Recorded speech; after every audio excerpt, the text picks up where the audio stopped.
Assalamualaikum warahmatullahi wabarakatuh. Shalom. Hai semuanya, selamat datang di Podsman, Podcast Manajemen bersama saya Gemalistra, staf bidang 1 Pendidikan dan Kaderisasi yang akan menemani kalian di obrolan inspiratif seputar dunia perkuliahan dan organisasi.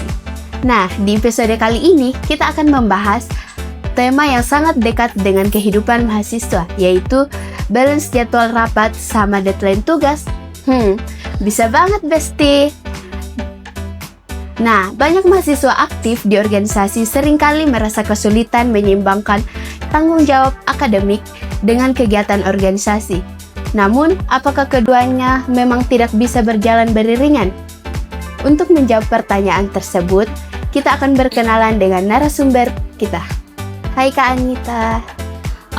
Baik semuanya, hello everyone, perkenalkan saya Nita, salah satu mahasiswa program studi manajemen dan sekarang semester 7 yang sedang gedebuk-gedebuk mengurus skripsi ya, mahasiswa akhir. Mungkin itu pengenalan singkat teman-teman. Nah, terima kasih Kak Nita sudah meluangkan waktu untuk hadir di podcast manajemen. Nah, bagaimana kabarnya hari ini Kak? Baik, alhamdulillah baik. Mungkin sebagai awalan, boleh diceritakan sedikit kesibukannya Kak Anita sekarang, aktif di organisasi apa saja, dan bagaimana sih kesehariannya sebagai mahasiswa aktif? Kalau keseharian sekarang, kebetulan untuk berhubung saya sekarang semester 7, jadi sekarang saya tidak terlalu mengambil banyak organisasi.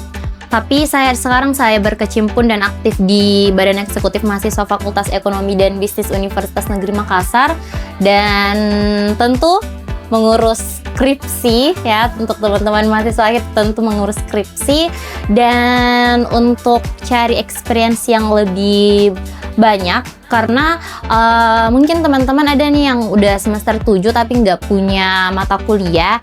Itu seperti saya sudah tidak punya mata kuliah, tapi untuk cari experience yang mungkin untuk menemani keseharian itu sekarang saya sedang sibuk magang di salah satu perusahaan yaitu Kala Group. Baik. Nah, Kak Anita, banyak mahasiswa yang aktif berorganisasi sering mengalami dilema antara kuliah atau kegiatan kampus. Nah, menurut Kakak sendiri, apa sih tantangan terbesar yang biasa dihadapi oleh mahasiswa aktif? Kalau berbicara soal tantangan yang dihadapi oleh mahasiswa, kalau dia dihadapkan dengan situasi tadi, menurut saya sebagai orang yang pernah berkecimpung di dalam organisasi dan aktif sebagai inti dalam organisasi itu, mungkin kesulitannya ya atur waktu terus bagaimana caranya supaya kedua hal ini tetap jalan beriringan.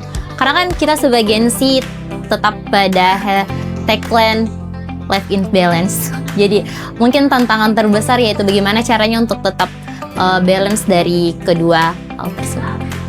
Nah, apakah Kak Anita pernah merasa kesulitan dalam menentukan prioritas antara kuliah dan keikutsertaan dalam organisasi? Sulitan. Kalau dibilang tidak sulit mungkin itu sangat bohong ya teman-teman. Sangat sulit sekali.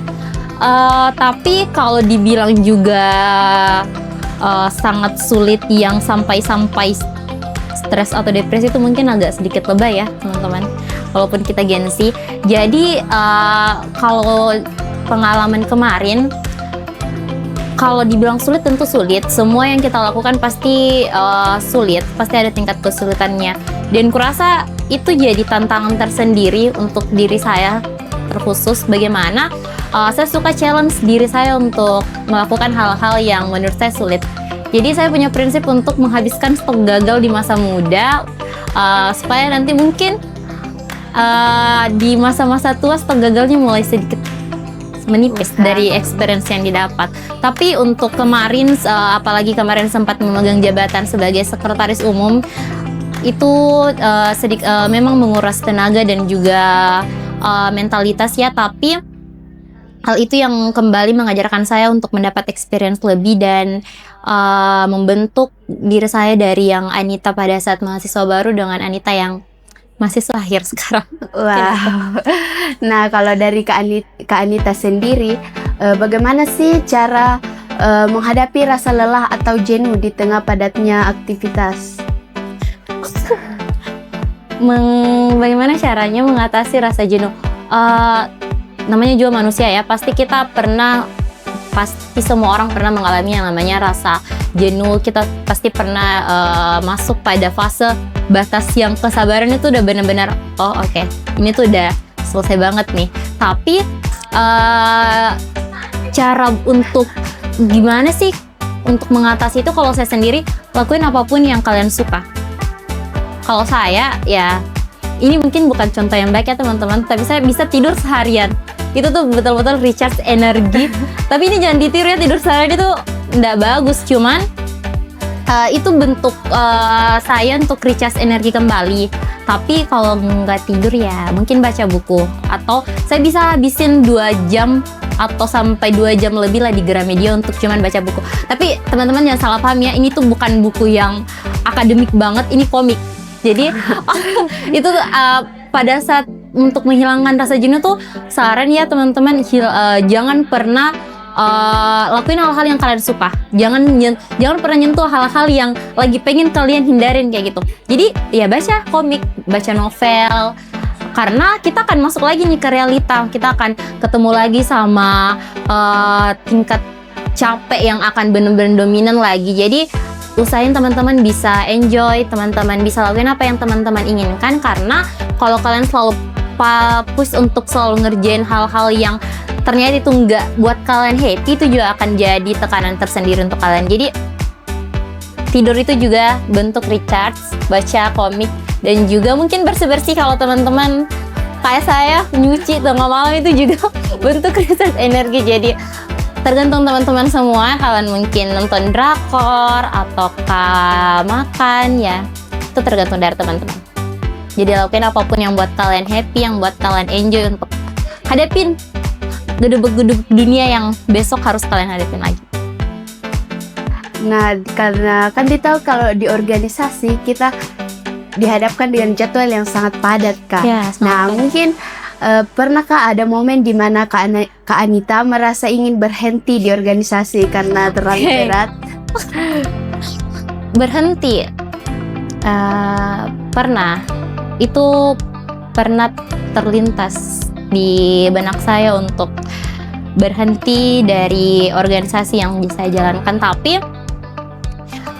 dari awal join organisasi, teman-teman harusnya punya prinsip atau punya pegangan. Kenapa sih kalian mau join organisasi? Kenapa sih alasan kalian tuh pengen masuk nih ke budaya baru ini? Padahal mungkin ada teman-teman yang kemarin gak aktif di waktu saat SMA, terus tiba-tiba ingin masuk, jadi gabung join jadi teman-teman kura-kura kuliah rapat.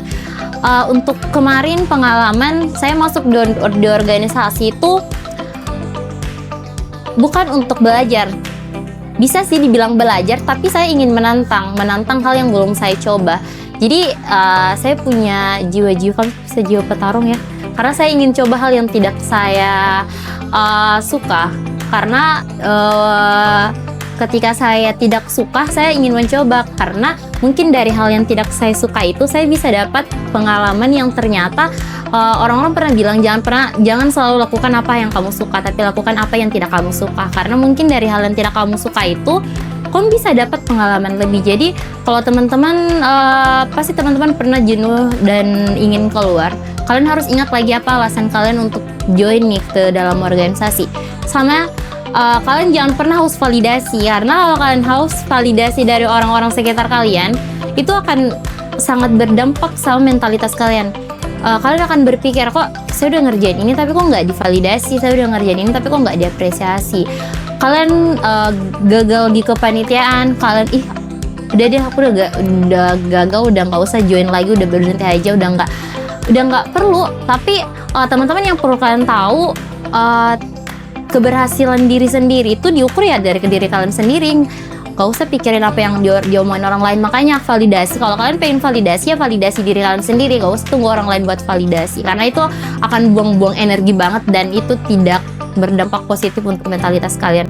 Karena nunggu validasi sama orang lain itu sama aja kita nunggu orang berbohong ke kita. Gimana nih kalau orang cuman pengen buat kita senang aja padahal tuh gak ngevalidasiin. Tapi kalau kita validasi diri sendiri ya, kita tahu bahwa ternyata kita sudah melakukan hal yang sangat luar biasa untuk diri kita.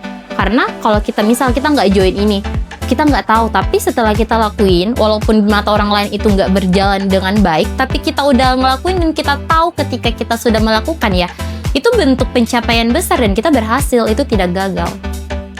Wah, nah seperti yang kita tahu nih Kak, manajemen waktu itu sangat penting, tapi tidak semua orang bisa melakukannya. Nah dari Kak Anita sendiri, bagaimana cara mengatur waktu agar semua tanggung jawab bisa terlaksanakan dengan baik? Untuk manajemen waktu, dari mungkin ini sebelum masuk dunia perkuliahan ya, sebelum jadi mahasiswa, aku tuh selalu suka pasang to-do list, nulis to-do list gitu. Tapi itu aku nggak nyatetnya di handphone, itu langsung nulis. Karena menurut aku nulis di buku tuh lebih produktif. Kenapa? Karena ketika aku nulis itu aku baca. Jadi kalau aku baca berarti aku paham.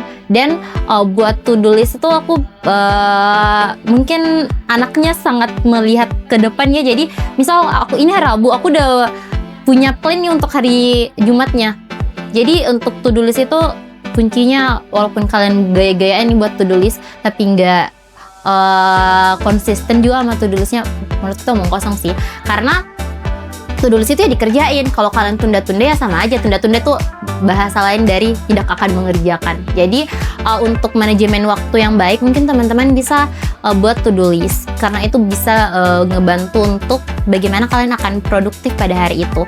Dan juga to-do list yang kalian buat itu, usahakan nih selalu buat plan B. Karena kita nggak tahu dong hari ini apakah akan berjalan sesuai dengan to-do list yang kita buat, sesuai plan A, atau akan ada situasi yang nantinya akan ngubah to-do list kita. Jadi itu pentingnya untuk buat plan B. Jadi teman-teman, apalagi manajemen ya, masa kita sebagai anak-anak manajemen nggak tahu buat manajemen waktu. Jadi kalian coba sedikit demi sedikit konsisten buat to-do list untuk diri kalian sendiri, biar kalian lebih produktif. Karena dampaknya tuh benar-benar bagus untuk diri kita sendiri. Dan juga ngatur to-do list itu sebenarnya nggak susah. Yang susah itu gimana sih kalian ngelawan rasa malas buat tetap pada to-do list yang kalian buat. Jadi Oke, nah menurut kakak sendiri, apa sih kesalahan umum mahasiswa dalam mengatur waktu mereka? kesalahan umum, rasa malas. Ya iya gak sih Kak, rasa malas tuh akan merusak segala-galanya. Jadi kalau kalian tuh paginya to-do list, terus siangnya mager, kuliah diundurin ini, gak ada plan B. Ya setelah itu ya udah deh, gak usah deh kerjain yang ini dulu, mungkin besok deh. Ya itu manajemen waktunya udah rusak di situ. Padahal kan yang namanya to-do list yang manajemen waktu, manage waktu tuh emang sulit. Tapi teman-teman udah bukan lagi nih anak-anak yang udah nggak mikirin kalian mau harus ngelakuin apa. Kalian harus mikir. Nah karena kalian kalau nggak mikir ya nggak tahu mau ngerjain apa pada saat hari itu, kan nggak akan produktif. Jadi untuk kalian buang dulu rasa malasnya. Akan di to-do list kalian itu akan buat semacam self-reward mungkin, atau jalanin hari dimana kalian lakuin hal-hal yang kalian sukain. Jadi kita harus lakuin, ada hari-hari dimana kita harus produktif, dan ada dimana hari-hari kita harus mengistirahatkan diri dan pikiran. Jadi teman-teman harus bisa. Karena mungkin rasa malas adalah musuh terbesar kita semua. Saya bilang kayak gini bukan berarti saya nggak pernah malas ya, tapi saya mencoba untuk melawan rasa malas itu. Jadi teman-teman, apalagi teman-teman mahasiswa ya, yang sekarang lagi banyak-banyak kegiatan, lagi banyak-banyak tugas, mungkin masalah-masalah percintaan mungkin. Ya jadi jangan biarkan masalah-masalah itu mempengaruhi produktivitas kalian, karena apa yang kalian lakukan hari ini tuh akan berdampak untuk kalian di kemudian hari. Nah, kalau dari Kak Anita sendiri, bagaimana cara menyelesaikan waktu belajar di tengah jadwal rapat organisasi yang sangat padat? Kalau ngatur jadwal belajar ya di organisasi, kalau kalian masuk organisasi, kalian pasti udah paham nih kalau kalian tuh harus punya, kalian tuh akan double job. Kalian tuh harus lari lebih kenceng daripada teman-teman kalian yang gak join organisasi. Karena organisasi dengan akademik tuh menurut aku hal yang gak bisa, gak ada yang diprioritaskan satu sama salah satunya. Mereka harus jalan beriringan. Jadi kalau kalian sebagai anak organisasi, semisal hari ini kan ada tugas nih, terus deadline-nya seminggu lagi, ya kalian nggak perlu SKS. Kalian nggak perlu SKS. Sistem kebut semalam tuh anak organisasi nggak boleh, karena kalian tuh punya jadwal rapat yang nggak disangka-sangka. Oh, kalian harus rapat ini malam, padahal besok kalian UTS, besok harus presentasi ya. Sebagai anak organisasi, kalau deadline-nya seminggu lagi, kalian harus udah mulai fresh nih untuk belajar. Kalau teman kalian nih SKS-nya 2 hari sebelum sebelum UTS, ya kalian seminggu itu kalian udah push untuk belajar ya, karena kalian punya jadwal lain yaitu organisasi. Jadi kemarin untuk tetap mempertahankan akademik dengan nilai yang cukup memuaskan, ya dengan itu kalian harus double job, kalian harus rela larinya tuh lebih kenceng daripada teman-teman kalian. Kalian harus rela lebih capek dari teman-teman kalian yang lain. Tapi dari hal itu sebenarnya kalian dapat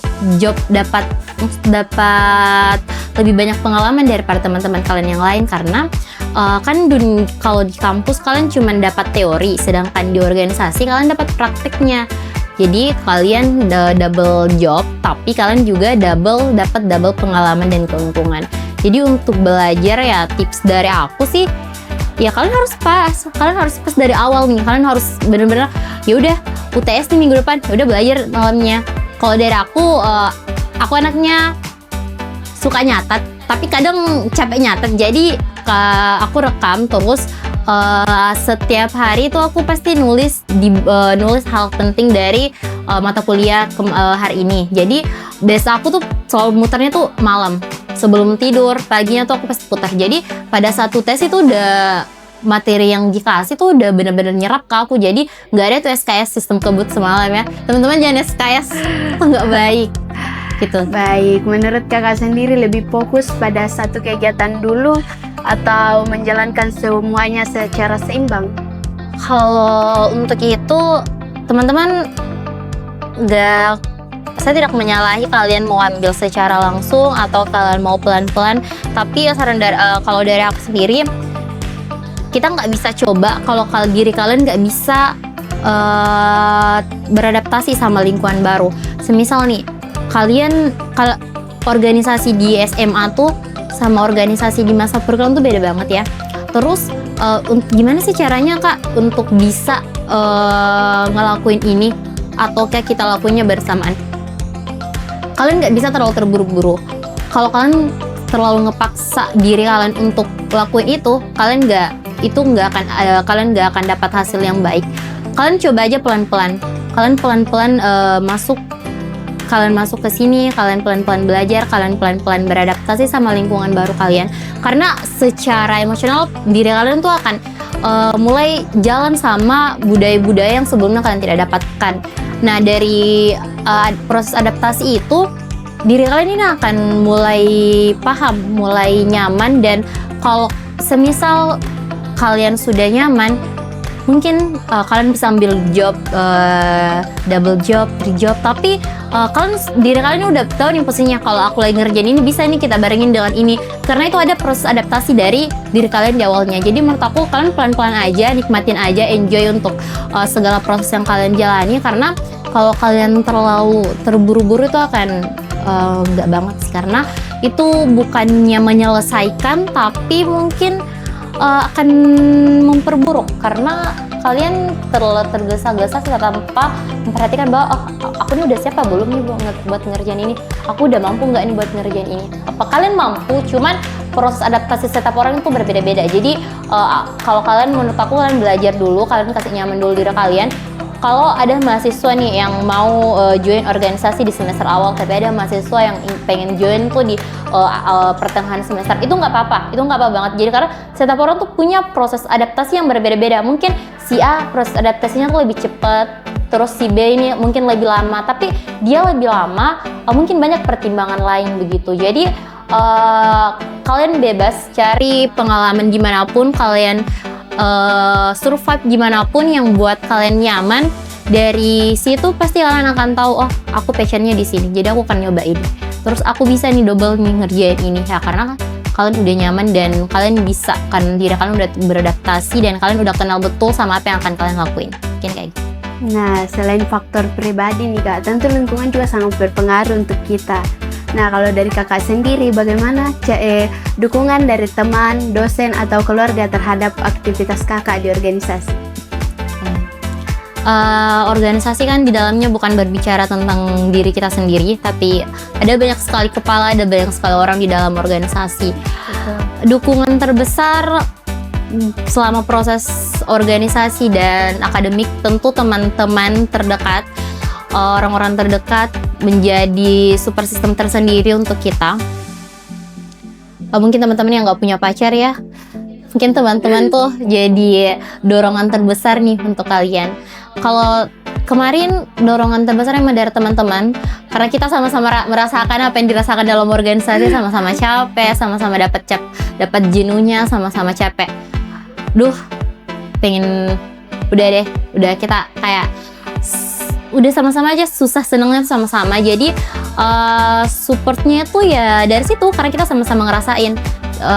Untuk tentu lah, untuk dorongan akademik tentu dosen-dosen juga sangat berpengaruh, karena kenyamanan di dalam kelas tergantung dari bagaimana dosen menyampaikan mata kuliah dan bagaimana penyampaian itu diterima oleh kita anak-anak organisasi yang mungkin udah ngantuk ya di jam pagi itu, tapi karena bantuan dosen atau dosen yang kadang ada yang benar-benar care, bahkan kalau udah lihat kita capek nanya, ih anak organisasi ini udah capek ya, nggak apa-apa gini.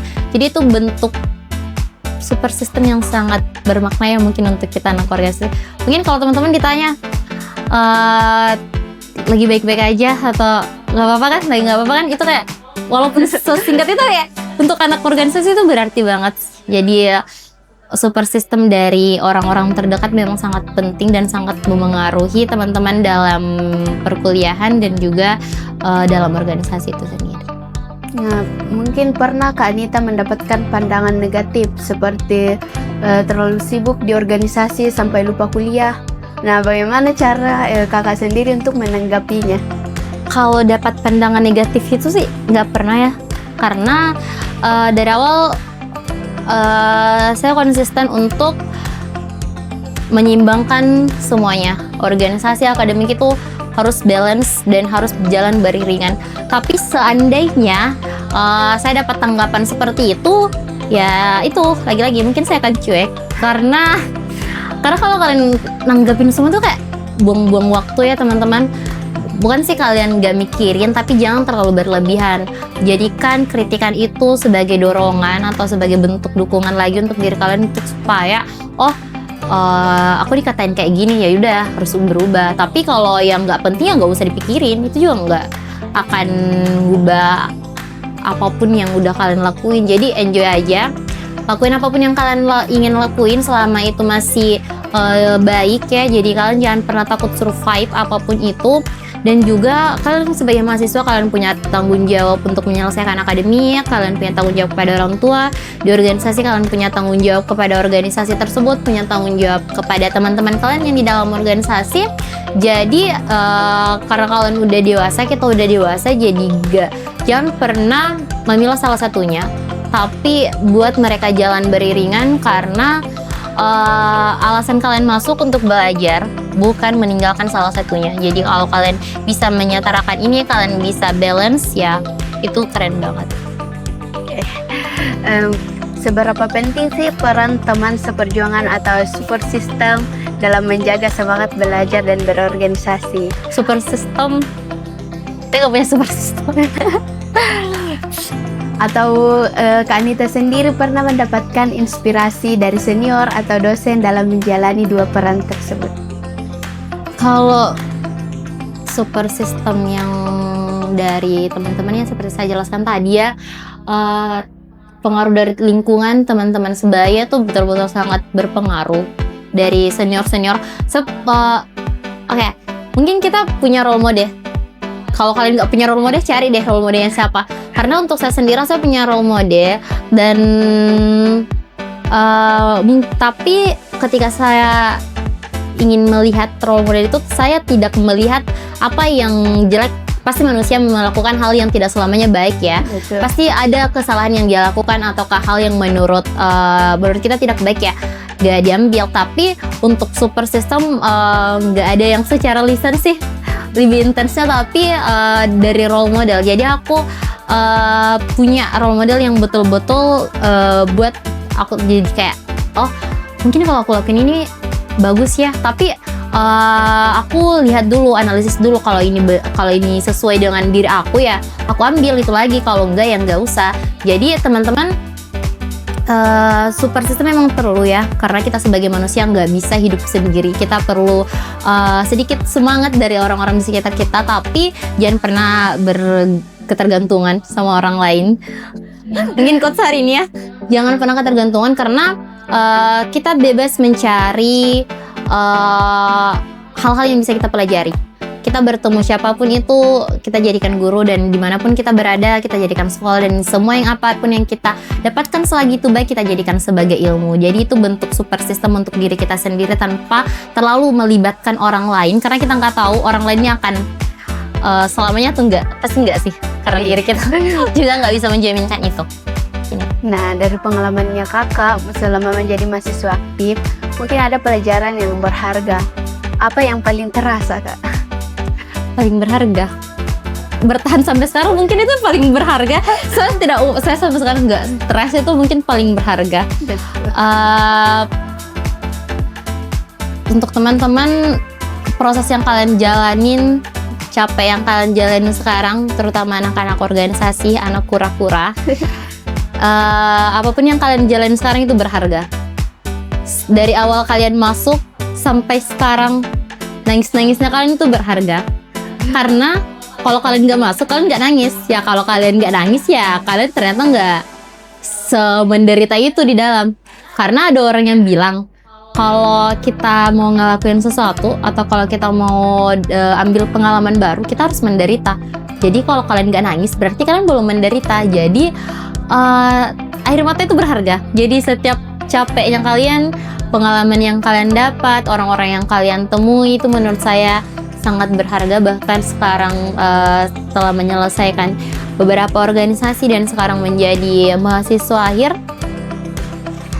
semua pengalaman, percaya kalau kalian udah keluar tuh, kalian pasti banget ngerasa kalau oh ternyata kita udah ngelewatin ini. Kalian akan punya cerita sendiri yang bisa kalian ceritain ke teman-teman kalian, ke orang-orang yang akan kalian temuin di masa depan, bahwa kalian pernah ada di posisi itu. Jadi kalian, setiap waktu yang kalian lalui, setiap momen yang akan kalian hadapi, itu semuanya berharga, dan kalian harusnya menghargai itu. Karena menurut aku hal yang berharga ketika kalian menghargai. Kalau kalian tidak menghargai, berarti itu tidak berharga. Nah, menurut kakak sendiri, apa sih manfaat terbesar dari ikut organisasi bagi perkembangan diri sendiri? Kalau aku bilang aku orangnya introvert kan, mungkin itu ya bukan kemarin sih, kayaknya saya memang tergolong orang yang introvert, tapi saya kalau udah ketemu banyak orang itu pastilah bener-bener lagi lobet banget, dan itu butuh waktu recharge lumayan lama. Tapi setelah join organisasi, apalagi pada masa-masa perkuliahan, ternyata orang-orang tuh berbeda, nggak semua orang sama, dan semua isi kepala itu berbeda.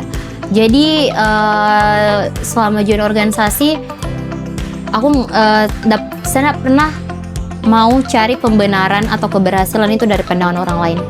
Jadi selama masuk organisasi saya merasa bahwa saya selalu menang dan saya selalu berhasil di setiap apapun yang saya lakukan. Walaupun menurut orang itu saya gagal atau tidak, menurut saya itu saya sudah menang. Kenapa? Karena saya sudah bisa menjadi pemimpin untuk diri sendiri.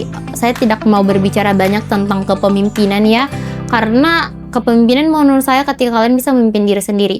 Jadi alasan utama join organisasi ya untuk diri sendiri. Kalau kalian merasa kalian dari yang tidak tahu menjadi tahu, itu proses kalian bisa belajar bahwa ternyata hal yang kemarin nggak kalian tahu, sekarang kalian tahu karena kalian join organisasi. Itu yang paling berkesan untuk saya karena masuk organisasi, jiwa kepemimpinan. Dan juga saya bisa bicara seperti ini ya. Mungkin teman-teman masuk organisasi alasannya mau pintar public speaking ini dan sebagainya. Kemarin buat lihat orang aja tuh takut, tapi sekarang bicara di depan kalian itu adalah bekal setelah melewati masa-masa di dalam organisasi. Jadi kalau menurut orang lain kalian belum pantas untuk berbicara seperti ini, ya menurut diri kalian pantas karena kalian pantas karena kalian merasa kalian layak. Jadi kepantasan itu ketika kalian merasa kalian layak. Jadi itu bentuk kepemimpinan dan bentuk penghargaan untuk diri kita sendiri. Jadi organisasi memang melibatkan banyak orang, tapi kalian tetap harus mengkhususkan apa yang kalian dapatkan untuk diri sendiri. Jadi apa yang saya bicarakan hari ini terbentuk karena saya lahir dari sebuah organisasi dan mengenal teman-teman baru, mengenal orang-orang lain, itu juga menambah banyak pelajarannya karena apa yang dilalui orang-orang lain itu nggak sama yang kita lalui. Jadi itu bisa menjadi pelajaran juga. Jadi di organisasi bukan hanya menambah relasi, memperkuat public speaking, tapi membentuk kepemimpinan diri kita sendiri. Kepemimpinan dibentuk ya kalau kalian merasa layak, kepemimpinan itu ada dalam diri kalian. Wah Kak, tidak terasa ya sudah di penghujung obrolan kita pada saat ini. Nah mungkin sebagai penutup, mungkin Kak Anita bisa menyampaikan pesan atau motivasi untuk teman-teman mahasiswa yang sedang berjuang menyeimbangkan kuliah dan organisasi. Pesan dan mungkin tidak banyak motivasi ya teman-teman, karena dari apa yang saya katakan tadi, kurasa itu adalah bentuk motivasi. Tapi untuk closing statement pada podcast kali ini, habisin stok gagal kalian. Selagi kalian masih muda, kalian masih kuat, kalian bisa menjelajahi segala hal, kalian coba. Jangan pernah takut buat mencoba, karena masa sekarang tuh nggak bisa diulang lagi.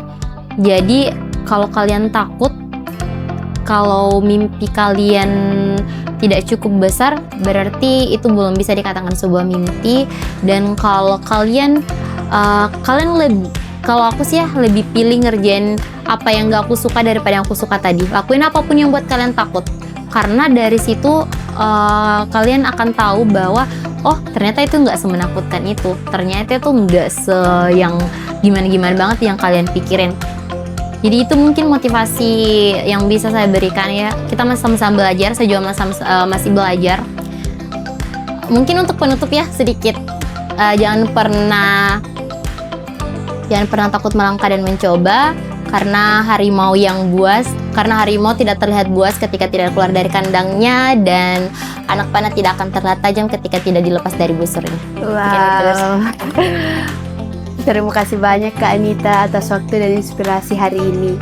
Semoga kisah dan tips dari Kak Anita bisa menjadi motivasi bagi mahasiswa lain agar tetap semangat menyeimbangkan akademik dan organisasi. Nah, pendengar setia Podsman, demikian perbincangan kita kali ini bersama Kak Anita. Semoga pembahasan hari ini bisa menjadi inspirasi bagi kita semua untuk terus berkembang tanpa kehilangan arah dan keseimbangan. Sampai jumpa di episode selanjutnya. Tetap semangat, tetap produktif, dan jangan lupa untuk selalu study and slay!